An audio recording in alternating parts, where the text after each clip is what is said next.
ससमाखौनो गाननि र' साला स्वाद अमा राजाया आंखौसो मोनबायना इलेक्सनाव थाफानो थाखाय बापावै नोंसो माथो दिनैलाय ससमा गानलायलाय जालायथारदोंलै मेगन सालायबाय नामाब्रा मेगन सायाखैलै मासे दामि ससमा गानखो बेखौसो सानदों आं गानबायब्रा गाननो लुगैना हा बे ससमानि दामालाय बेसेबांथोब्रा 4000 जानो थाइसे खम आरो हमनानै ला 4000 खौनो बापावै इसेबां दामि ससमा गानबाय नों बे मेगननि थाखायनो है आरो मालाय दाखालि नार्जि बुदाङासो जि दामि घरि गानबावदोंलै आं सोंबाय इसेबां दामि घरिखौलाय मानो गाननांगौब्रा जेबो बुङासै नार्जि बुदाङा मिनिनानैल' थाबाय नार्जि बुदाङालाय दामि घरि गानखागोन ना मालाय बायनो हायो नालाय थेवबोब्रा दाम खमि घरि आरो दाम गोसा घरि एखेसो मोननैबो टाइम खिन्थिगोन खोनासं थफिराम दाम खमि घरिया खालि टाइमखौल' खोन्थागोन नाथाय दाम गोसा घरिया बै सुबुंनि टाइमखौबो खोन्थागोन जे बै सुबुंनि टाइमा माबायदि सोलिगासिनो दङ मिन्थिबाय माने आयौ बाला बेफोर थमिसा जेबो मिथिखाया बालि थोद साला बबेनिफ्राय मोनफैलायखो नोंलाय न'निफ्राय आरो खारखुमाबोदों आं बिमाया आंखौ इउटुब चेनेल खुलिनो खोन्थाबाय थानायनि खिनो ओंखारदों होननानै खारबोबाय आं दा नागिरफिनजाया आरो नोङो दा न'आव थांफिनबा रायजाया आरो नों बे उननि बाथ्रा न'आव हरावसो थांखागोन आं बालनि ओमफ्राय बे थफिरामा बेखौनो बुजिला आरो माखौ जेनेबा बे घरिनि एग्जाम्पलखौ हमनानै ला आहा फैसा गैया नालाय दाम खमि घरिखौनो गाननांदों आरो ओमफ्राय बमरुआ फैसा दङ नालाय बिराद दाम गोसानि घरि गानदों आरो स' जोङो दाम खमि घरिजों टाइमल'सो नायो मानसिफ्रा टाइमल'सो नायो होननानै मिथियो आरो दाम गोसा घरिखौ गानोब्ला जोङो बै मानसिनि टाइमखौबो मिथियो आरो समफोरखौबो मिथियो आरो जे बै मानसिनि समा बेसेबां मोजां सोलिगासिनो बेनिखायनो दाम गोसानि घरि बायनो हादों होननानै दाम गोसानि जि जोम गाननो हादों होननानै माला फोरोंखुमाखो नोंलाय बमरुआ बेखौ माला टिउसन होखुमाखो नों दावसो देलायनो आंनाव एसेबां गाज्रि सम फैथ'वाखै र' टिउसन लानो आं दावस्रि देलायखौ जियानो जादोला नोंलाय बहाथो थांनो ओंखारदों नार्जि बुदांनाव थांनो ओंखारदों आं मानोब्रा एसे खामानि दं बे खामानिया जाबा नोंखौबो खबर होगोन आं ओमफ्राय नोंलाय बहाथो थांनो ओंखारदों सासेयाथ' सुन्दावनोसो ओंखारखादों नङा होमबा दावस्रि देलाय नोंखौ सोङाबाबो जागोन दे बहा थांनो ओंखारदों होननानै सोंबाबो पाल्लाबो खिन्थाखायामोन आं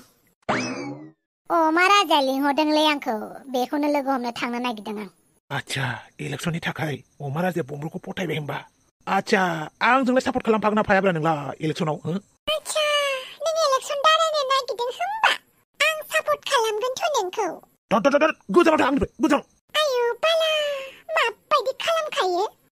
बे समावनो सम खारनोसैलां दा दावस्रि देलाया आंखौसो डिस्टार्ब खालामगोन थफिराम नों इलेक्सन गेलेनो नागिरदों इलेक्सननि थाखाय नाङि मानसिखौबो नांगौ जाखागोन बेनिखायनो गोदै रायलायफ्लानोसै आं इलेक्सन दारायनो नागिरदोंथ' आरो नों आंनो भट होबानो जाबाय दै आच्छा रे होगोन दे अब्लालाय नों थाथ' आं दायनोखौ फन खालामगोन बदतमिसा मोजांबो रायलायथियोना फाग्लाया जियानो जादोला इलेक्सन गेलेनो नागिरदोंना बे सानसेयावनो सान्स थफिरामखौ फोथायखानोसै आं बालनि नङाबा आइजों बोराय हौवाजोंसो हाबा हरजागोन आं हेल' न' रावबो गैया नामाब्रा ओइ नार्जि बुदां गैया नामाब्रा माथो थफिरामसो जिराय आच्छा नार्जि बुदां बहाबाफोरसो थांनो नागिरदों नामाब्रा नोंलाय औ एसे खामानि दं बेवहायनो थांनो ओंखारदोंमोन आं माबाफोर खामानिमोन नामा थफिराम खामानियाथ' जोबोर गिदिरखौनो लानानै फैदोंमोन आं माने नोंसानि आइखौसो लोगो हमनो फैदोंमोन आं आइयाथ' गैयाना अफिसावसो दङ नों आइखौ लोगो हमनोबा अफिसाव थांनांगोन नङाबा मोनाबिलियावसो फैनांगोन न'आव माहाय थफिराम मा खबर दाथ' जेबो खबर गैथ'आ र' खबरखौ बानायनोसो नागिरदों आं माबायदि खबर थफिरामनि नाम होनबानो बयबो गिग्लुंजोबलायनाय बेफोरबायदि खबर बानायनो नागिरदों आं थफिराम नों जिरायथ'यो ना मायो आं माने खामानियाव एसे थाबनो थांनांगौ नों गैयाबालाय माथो खालामबावनोब्रा आंबो ओंखारलांनोसै मानोथो फैदोंमोन नों थफिराम खिन्थायाबो मानो ना आं थानायखौ खोन्थानो बादों पाक्का माबा मोनसे खोथाखा बे ना पार्टि जानाय बहाबा बेरायनो थांनाय खोथासो रायलायनो नागिरदों आरो ना आं थानायखाय रायलायाखै आरो ना बापावै मा होननाय जादोंलै हाफां आं गोसो सिङावबो पार्टिनि खोथाखौनो सानाखै थोद बेलेग खामानिनि थाखायसो फैदोंब्रा आङो गोदाव सोरावसो रायलायखायो मानसियानो बेनि खोथाखौ खोमा दाहो नों अब्लालाय मानोथो खोन्थाया मानो फैदोंमोन थफिरामा मानो बुङाखै आंनि सिगाङाव होद नोंसोर सोंलायलायबाय थादोलै आं थांनोसै दे होमबा थ'फिराम नों थाथ'दो दा खामानियाव लेटसो जाहैगोन आं हेपि बार्थडे बुंलाय थ'फिराम मानो फैदोंमोन नों नार्जि बुदांजों मा खामानि दङमोन माबालै इलेक्सन दारायनो नागिरदोंमोनलै आङो बेनिखायनो एसे हेफाजाब नांगौ जादों आंनो मा इलेक्सन दारायनो नागिरदों नों औ इलेक्सन दारायनो नागिरदों आंखौ हेफाजाब होनो थाखाय रेडि जानानै थाखा दे हापां नोंहा इलेक्सन गेलेगोन राजा जागोन आंहालाय मा जागोन नै दरखारबो गैया नोंखौ हेफाजाब होनो ओइ हापां बिदि दा बुंब्रा आं जुदि इलेक्सनाव देरहायोना नोंनो बिराद गिदिर दखान मोनसे खुलिनो हागोन आं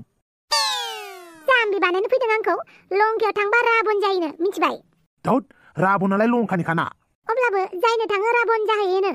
होद रामचन्द्रलाय माथो रामसो जानानै फैदों राबन जाना फैयाखै माथो बाथ्रा फावाव जि दं बेखौनो बुंदों आरोहाय आङो जियानो जादोला हापां नोंनि हेफाजाब नांथारगोनलै आंनो आंनिलाय मानोसै नोङो एसे मानसिया डेन्जार टाइप ना बेनिखायनो जेसेबां आइजो पार्टि दङ गासैबो आइजोफोरखौ बुथुमनानै आंनो भट होनो खोन्था मिथिबाय हापां डेन्जार टाइप माने माबायदि डेन्जार टाइप गाज्रि डेन्जार ना मोजां डेन्जार बे डेन्जार टाइप होननाय सोदोबखौ आं बाख्नायनायाव लानांगौ ना बासि जानायाव लानांगौ बापय मा एसे डेन्जार बुस्थुलै बेलाय हापाङा ओइ आं खोनागासिनो दङ मिथिबाय आं खाथियावनो दङ देलाय बुंलाय आं माबायदि डेन्जार टाइपनि मानसि बेखौनो नांबाय थाबायलै बे मानसियाबो खान्थालाथा सिथाबनाय बायदि बे फंसे बाथ्रायावनो दोद हापां माने डेन्जार टाइप माने नोङो डेन्जारब्रा डेन्जार खाथ्रा बाथ्रा बुंनो रोङो मानसिफोरखौ गिलाबाया स' पलिटिकेलाव बेफोरबायदि मानसिनि गोनांथिब्रा बेनिखायनो नोंखौ डेन्जार टाइप होननानै बुंदोंमोनब्रा आङो आच्छा बिदिसो होमबा ओमफ्राय मोनसे खोथा ना नोंसा नोमखुनजुआबो पलिटिकेल पार्टियाव दङ ना बेनिखायनो नोमखुनजुनि एसे माने माबा नांगौ जादों आरो सापर्ट नांगौ जादों आंनो आच्छा बिदिसो होमबा आंथ' बिखुनजोजों रायलायाहाय बिखुनजोजों आंजों बारा फ्रि नङा पलिटिकेल लाइनाव रायलायनांगौबो गोनां जायो सै मानसिखौबो सैनांगौ गोनां जायो मिथिबाय नायनो हायै मानसिखौबो मिनिखैरो नायनांगौ गोनां जायो हाय अब्लाबो जाय मानसिखौ सैखाया आङो बेयो आंनो हाजार सना होगोन रुपा होगोन डायमन्ड होगोन नेक्लेस होगोन जिउ होगोन थाखा फैसा लुसुमनानै होगोन होनबाबो सै मानसिखौ सैखाथार आं बापावै मानिनांगोनलै हापांखौ होद बेखौनो जेरैखि जायाबाबो फुस्लायथारगोन आंनि पार्टियाव लाफानो जिखियानो जादोला हापां नों आंजों थाफायोब्ला एसे मोजां मोनगोन आं देरहाबा नोंहाबो मुलाम्फायानो मुलाम्फा जागोनब्रा बेनिखायनो आंजों थाफा मिथिबाय नायनोसै मा जायो ओमफ्राय नोंनि एगेन्स्टआवलाय सोर गसंगोन अमा राजालै अमा राजा खर' गाज्रियासो आंनि एगेन्स्टआव जाबावगोन ए अमा राजासो होमबा अमा राजासोब्रा अमा राजासो बेनिखायनो एसे टेनसन लानांगौ गोनां जादों आङो अमा राजायाबो खाट्रा बुस्थु ना बेखौ फेजेननांगौआबो डेन्जार बुस्थु नङाथ' डेन्जार थाग्रा कम्पिटिसन जागोन जोंहा बेनिखायनो नोंनि हेफाजाब गोनांथारलै हापां आंनो बे अमा राजायालाय मानो इलेक्सन दारायनो ओंखारखो दे मा गिबाय नामा नों अमा राजा होननायखाय बेनिखायनो नों आंखौ सापर्ट खालामनो नागिराखै आरोना अमा राजाखौ गियो आरोना नों हापां थै गियाहाय मा आं अमा राजाखौ अब्ला माथोबाव जुदि अमा राजाखौ गियाब्ला आंखौ सापर्ट खालामदोब्रा आंखौ हेफाजाब होदो अब्लासो सानगोन आं नों अमा राजाखौ गिया होननानै आंलाय मानो अमा राजाखौ गिनांगौ जाखोसै गिया आं अब्लालाय फोरमान हो आंनो नों अमा राजाखौ गिया होननानै आंजों इलेक्सनाव थाफादो आंखौ हेफाजाब होदो बालसो ओइ आंबो खोनादों मा होनदों नों जियानो जादोला आं टिकेटखौ मोनगोन बायदि मोनखाबाय आं बेनिखायनो नोंखौ बुंखाबाय आङो नों अमा राजानि पार्टियावल' दा हाबदै आंजोंनो थाफा जुदि नों अमा राजानि पार्टियाव हाबबाय अब्ला आं सानखाबाय आरो नों अमा राजाखौ गिनानै अमा राजाजों थाफादों होननानै गिनो आं दाय गैया मा गैया अमा राजाखौ दे अब्लालाय नों गियाबालाय आंजों थाफादो दे ओमफ्राय नोंना जानजिया सागोन ना थांदो न' सिङाव थांदो आंबो ओंखारलांनोसै दे होमबालाय थांदो अमा राजानि नाम लाफ्लानानै हापांनि सापर्ट मोनगौबायलै आङो र' एबार सोर सोर आंजों सापर्टआव दं नायनि सन्थलायाबो थानो हागौ आंनि सापर्टआव बमब्रमाखौ मिन्थिला आङो बमब्रमाखौबो खबर लानांगोन अमा राजाया दाबो सफैलाब्रा हिनजावफोर बायदि देलाय देलायसो फैदों नामाब्रा बेलाय खोमा गावगोनलै बे दुस्थ'आ मा देलायलायलै मानसियालाय दिनै गग्लस गानलायथारदों माथो थोद साला सुवाद नोजोर होलायबाय सान्दुं जें जें दुंनायखाय दसे सम गानदोंलां मेगना गाज्रि जाबाय मबाइल नायै नायै नोंनि मबाइल नायनायजों सान्दुंजोंलाय मा लोब्बालै हाय सुवाद मबाइल नायै मेगनफ्रा गाज्रि जाबाय प्लास सान्दुंखौबो बिदि नायबाय थानो हायो नामा बेनिखायनो गेजेर गेजेर ससमा गानोब्रा आङो होद फैदो गारियाव गाखोफैदो मोनसे जायगायाव थांनि सोलाबथाराखै माबा मोनसे जायाबा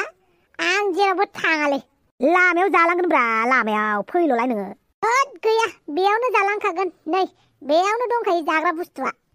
तारिका मा एसे फैसा खुरनाय धान्दायावल' थायोब्रा नोंलाय बमब्र आंहा ओरैनोबा इलेक्सनाव फैसा नांगौ आरो है पहले पेट पूजा उसके बाद जनता ओइलो मा होनखोलै नों मा होनखोब्रा आंलाय पहले पेट पूजा उसके बाद जनतासो होनदों दा ये हुइना बाद लान्जाय टेम्पाट पाट बिदिसो पार्टनार नांगौ दांनो सिगाङाव जोंनिखौसो साननांगौ बेनिफ्रायसो रायजोफोरनि खोथा साननांगौ नङा होमबा जों जाग्रोबासो लोंग्रोबासो उदैया बुंबासो अब्लासो गोहो बोलो मोनबासो रायजोफोरखौ अनसायनो हागोन नङा होमबा टुट बांद्राय डायलग मारिबाय थानाङालै देनां बेफोरखौ इलेक्सन खाथिफोराव प्रग्रामफोराव बखिबानो जाबाय आच्छा बारु थाइबानि लारु जागोन दे नोंल' आंजों सापर्टआव थाबाय था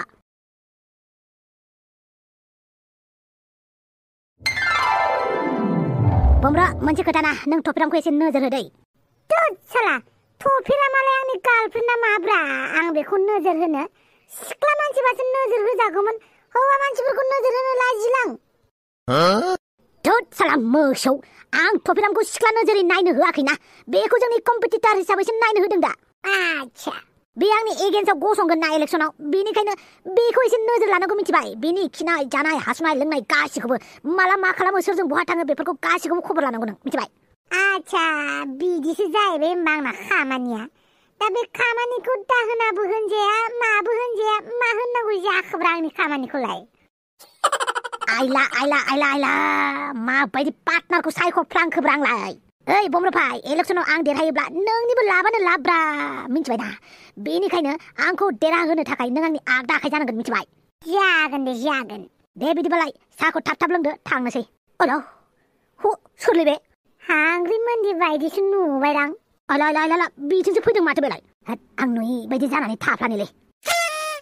बिराद गोबाव जाथारबायमोनहाय बेफोरबायदि रेस्टुरेन्टाव फैयैया सिख्ला समावसो फैयोमोन गोदो गैयाहाय आंथ' सिख्ला समावबो रेस्टुरेन्टफोराव जेबो बुस्थुखौनो जाफेरबायासै नै हाबानि उनावबो एखे माथो बुंबावनो आरोना हाबा जाखांबाथाय जों हिनजावफोरनि थाखाय संसारानो बेलेग जायो सिख्ला समनि बायदि जाया नाथाय हौवासाफोरा हाबा जाखांबाबो हाबा जाखाङाबाबो गोसोबानो बहाबाबा थांनो होनबा थांब्रबनो हायो आंथ' नायनोसो बाबाय हौवा जाथिखौ फाग्लिफ्रा हौवाफोरखौ रायखुमानो थाखाय बे जायगाखौसो मोनबाय आरो नुवाखै सानैबो मालाय सासेया नोंनि एक्स सासेया नोंनि हिनजाव मालाय बिलोगो खालायनो नागिरदोंदां साम' खिंखिरियाल' थादेरनांगौमोन अट'नि साखा बायदि ज' जालायथारगौमोन मालाय चला सुवाद बे देवबार ग्रहखौलाय मानोथो रायखांलायखोब्रा माथो अमा राजानि माथो बायदिसो खोनादों आं पाप्पिया बहाबासो दंफैयो नामा ओइ सिथा बारा गोसा रायलायना मोखांखौ बिथिं खोन्थाहरला दे बमर हांग्रिमोनदि अमा राजाखौ जोबोद गोसोखांथारदों नामा नोंलाय दरखार गैया आं बेखौ गोसोखांनो बहाबा खुन्थेंना खुग्लुबना थायोबाबो लस गैया हा दालाय बहाथो दं बेलाय अमा राजाया होना हरबाय आं हिनजाव गदायनि न'आव थाहैथोंसै होननानै दा हिनजाव गदायनि आखाइ आथिंफोर हिनजाव गदायनि दख'ना सुरिफोर सुना होआखै बे ओइ बमरा मिथिबायना माबायदि रायखुमागासिनो दङ बिसोर आंखौ ओइ हिनजावफोरालाय गावबागावनि हौवाफोरनि खोथा रायलायखायोब्रा बेफोरखौ खोमा दासुलै थुदो लोंदो थाब थांनोसै र' मा रायखुमाबावो खोनासंनि आं दा मा जाबावगोनलै बेजों दालाय नोंलाय बोरै दङ माथो बुंबावनो आरो दङ दे गोदो जेरै दंमोन दाबो ओरैनो मोनसे खोथासो बुंनो सानदोंमोन आं सोमस्रि नों अमा राजाजों हाबा जायाखै मोजाङानो जाबाय नों बेजों हाबा जानांगौबा खस्थ'सो मोनगौमोन नों मा एरना होदोंलै बे नुवाखै आं अमा राजाजों हाबा जानानै माबायदि हिनजाव गदाय लाजादों नोंखौ आं न'नि हिसाबैसो बुंदों दे गाज्रि मोननाङा मानो होनोब्ला नोंनि आफाया जों आइखौ हाबा खालामबाय नालाय जों बिब' बिनानावसो जाबाय बेनिखायनो आं खोथाफोरखौ न'नि होननानै डाइरेक्ट बुंबाय आरो जेबो नङा दे माबाफोर अर्डार खालामनोसै बिनिफ्राय आइमोननाव आफामोननाव थांनोसै दे बिसोर ज' मा जादोंब्रा दा सोंनोबो हालाना आङो दे हांग्रिमोनदि गोसोखौ बारा दुखु खालामनाङा माथो बुंबावनो आरो मोजांसो मोनदों आं बेजों थाबाय थाबा बांसिनसो नांलायबाय थानाय जायोमोन थांथोंसै बियो सुनियासो थांनाय बायदि मोनबाय आं सुनि माबे मोनसे सुनिया जाखोब्रा आंलाय बैथ' अमा राजासो नङा होमबा औहाय दहायनिफ्रायनो गोना खायलें जानानै जोंनि रायलायनाय खोनासंगासिनो अमा राजायानो मार नामा बेलाय औ बेनो अमा राजा ओइ अमा राजा हाब आंनि फिसाइबाबो आंनो सिनायबावाखै नोंसो सिनायथारबाय होमबा अल बमर मा जाबावगोनलै दा माथो बमरबो दङ औ आंबो दङ ओइ हिनजाव गोदान मा मोखांखौ नायख्लें हा नोंसोरखौ नुनानै जोबोद गोजोननाय मोनबाय माया गोजोनखो गोसोआब्रा गोसोआ बेयावलाय मा मोनफैदों बोरो नोंना हिनजाव गदाया थोद मिन्थियालां माथो जागोन नोंसोरलाय आं अर्डार खालामना होनि दरखार गैया बोरो हिनजाव गदायखौलाय मानोथो लाबोआखै गाव हारसिं जानो लाजिया नोङो गाबागाव खुगा दं गाबागाव जागोनब्रा आइ सोमस्रि थौदो थांनोसै बे थानाय जायगायाव जेबो जाला आं आलाव इसिबां नायनो बाथारो आरो नोंसोरलाय बहाथो थांनो नागिरदों अ गुदुं निउसखौ होआखैना आं नोंसोरनो गुदुं निउसखौ बाल गुदुं निउस बेलाय हेइ आं इलेक्सन दारायनो नागिरदोंलै इलेक्सन याथु नोंनि इलेक्सन दारायनाया आइला बोरै खुदै गारखायो रेजेरलायनाय अब्लालाय मा खर'नि बाथ्रा दिहुननाय जादों बेलाय नोंलाय मालाय इलेक्सन गेलेफोरखो सब खामानिखौनो खेबसेनो मावा मिथिबाय लासै लासैसो मावलांजोबो मिथिबाय सब खामानिखौ फार्स्ट टाइमनिफ्रायसो जागायजेनो मिथिबाय बेनिखायनो आङो फार्स्ट टाइम इलेक्सन गेलेगोन नोंसोरनि सापर्ट नांगौ आंनो दरखार नाङाखै नोंनि इलेक्सन गेलेनाय गायाफ्रामा मावनानै दिन्थिगोनब्रा आं समाजनि मोजां हाबा नोंल' नायबाय थाहांदोंमोनदि दरखार गैया बेनार लिरनानैसो होजोबगोन आङो थाबजोबगोन आं अमा राजानो भट दाहो होननानै हट नोंनो खोन्थाफ्लांना लानानै जारलासो जाबाय नामाब्रा आंलाय सानस्रि बे खर' गुदुंजों थाफाबाय थाब्ला आंहासो खर' गेसाव जाफागोन थौ थांनोसै थौ ओरैनोबा लेटबो जाखाबाय आं हांग्रि मन्दिरनिफ्राय सापर्ट मोननाय नङा नामाब्रा आंनो भट होनाय नङा नामाब्रा बेलाय है उनाव जाबाय थागोन बेफोरो थौ थांनोसै टफिना बोरैबा हांग्रि मन्दिरजों गोरोबनांगौबा जारला जाथारगोन आंना ओइ बम्र भाई नोंनि आखायावनो होबायलै आङो माबा मोनसे बेबस्था खालामनानैबाबो टफिनाखौ फेजेनथारनांगौ मिथिबाय जागोन दे जागोन नायगोन दे लोगोफोर नेक्स्ट खोन्दोआव नोंथांमोना थाबैनो इलेक्सननि पार्टखौ नुसिगोन स' बाय बाय लोगोफोर मा बुंनो नागिरदों मिथिखाबायदां दे लाइक होलांदो ओमफ्राय चेनेलखौबो साबस्क्राइब खालामदो दे गोदो बिदि बुंनो बावगारबाय थायोमोनलै बेनिखायनो नोंसोरो माने नोंथांमोना लाइक होलाङामोन आरोना दा बुंनायखायसो होग्रा जाबाय दे होदो दिनैबो बाय बाय लोगोफोर